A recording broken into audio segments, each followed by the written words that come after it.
Maggi ને એવું બધું બનાવવાનો પ્રોગ્રામ એટલે અને આશુબેન અમારે ને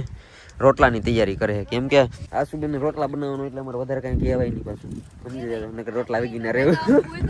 ભૂખા રહેવું મજા આવી ને મને શાક બનો જમતો નથી લે યાર એવું જ કીધું એ જાણે સિદ્ધાર્થભાઈ મેં ખાઈ લીધું આ બેને શાક બનાવ્યું ને આશુબેન રોટલા બનાવ્યા અમે બધા જમવા થોડી થારી આપણા હાથમાં આવી ગઈ છે થારી ને થારી હાલો આને તાસડી તો ઓલા ને અમે તો વાટકો કે વાટકો નાનો હોય ને કહેવાય આને વાટકો કહેવાય મોટો વાટકો નહીં આને બોલે મોટો વાટકો કહેવાય છે ને